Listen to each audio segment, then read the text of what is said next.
Welcome to the Great Basin Fire Potential Briefing for Tuesday, July 5th. This is Gina McGuire.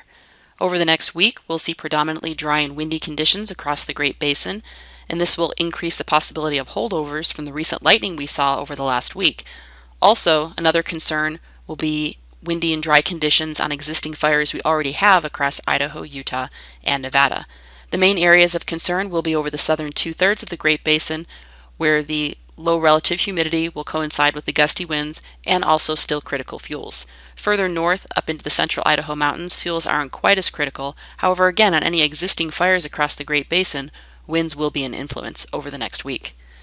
Looking at the last 24 hours, we've seen mainly isolated thunderstorms over parts of eastern Utah up into Wyoming and far southeast Idaho, with very little rainfall reported. The rest of the Great Basin remained dry. Fire activity has been increasing across the Great Basin, with many initial attack fires across most of the area. However, we do have some larger fires, especially across north central Nevada and up into Idaho. And again, these fires will experience these dry and windy conditions as we move through the next several days. Over the last week to 4 weeks, we've generally seen precipitation target the southern half of the Great Basin, with above normal precipitation over the last week in the southern areas, and little to no precipitation as you move over to western and northern Nevada up into western Idaho. Over the last 30 days, again, we've also seen this focus of precipitation over the southern half of the area, with lesser amounts of precipitation as you move north and west. Also of note, over western and parts of northern Nevada, we've seen no rainfall over the last 4 weeks or more. Looking at how ERCs have responded to this moisture, we have seen ERCs increase over much of the western and northern side of the Great Basin, again in response to these continued dry conditions, but have decreased more significantly over the southern half of Nevada, eastern Nevada, and all of Utah. Again, these ERCs will start climbing again as we move into drier and windy conditions this week. Live fuel moistures have also been decreasing rapidly, and in some areas are near historical minimums. The water vapor satellite loop from this morning shows the high pressure that brought us very warm conditions and thunderstorms has moved well to the south as low pressure over southern Canada starts to drop south and push a cold front into the northern portion of the Great Basin. It's this area of low pressure ahead of the low that will see increased winds and dry conditions spread from west to east across the Great Basin this week. We will also see another area of low pressure drop into the Great Basin later this week, bringing even stronger winds and much cooler temperatures. This week, however, temperatures will be decreasing to near normal across the Great Basin, but will be decreasing to below normal as we move into later this week and this weekend.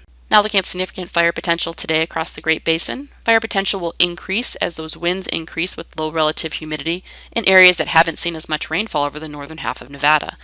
However, still windy conditions are expected over the rest of the Great Basin with low relative humidity across Utah and southern Nevada, but these areas have seen rainfall recently and fuels have moderated somewhat. Relative humidity today will be lowest across Nevada and Utah, and generally between about 7 and 10%. Again, winds will increase, especially across Nevada and Utah, with gusts around 35 or even 40 miles per hour at times, especially along the Sierra Front into northern Nevada and over western Utah. As we move into Wednesday, the area of low pressure starts to move a little bit further east. Therefore, the strongest winds will move slightly east over eastern Nevada and into Utah, with still dry conditions in many areas of the Great Basin. There may be a few showers on Wednesday over the central Idaho mountains.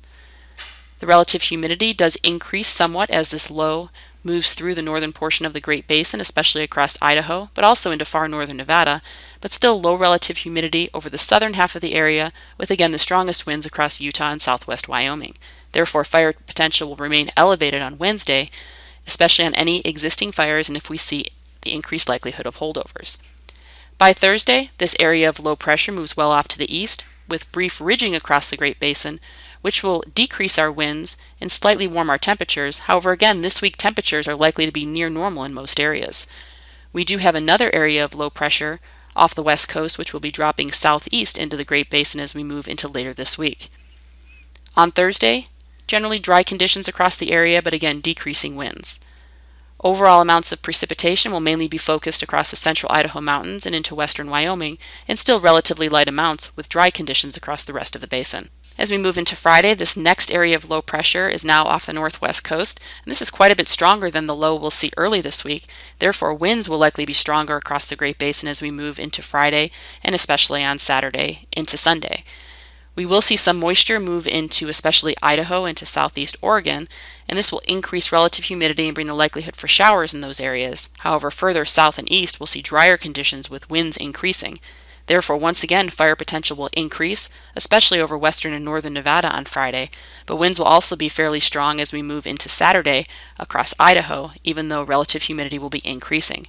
Wind gusts could easily exceed 45 miles per hour across southeast Idaho as we move into Saturday, but again, further south and west, where we see the driest conditions, coupled with these gusty winds and critical fuels, is where fire potential will again be increased. As we move into Friday and Saturday, these areas of high risk for winds and low relative humidity may need to be expanded further east and south and possibly up into Idaho. However, again, this will be monitored. But again, expect the increase in winds once again with stronger winds as we go through this weekend.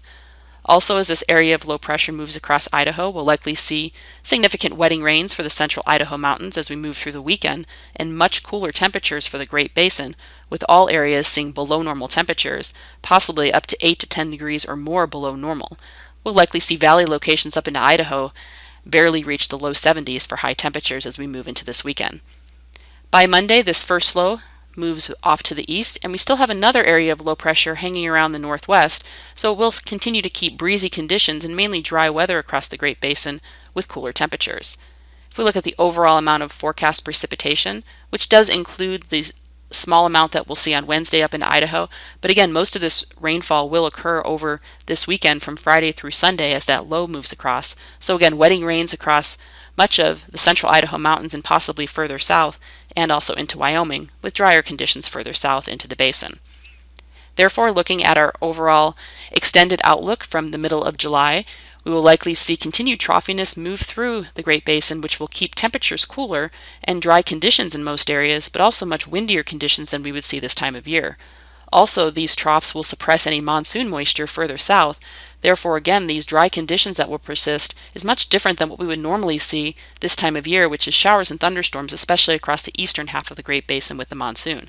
This will take somewhat of a delay before the moisture returns. That concludes our briefing for today. If you have any questions, feel free to contact us. Thank you for listening.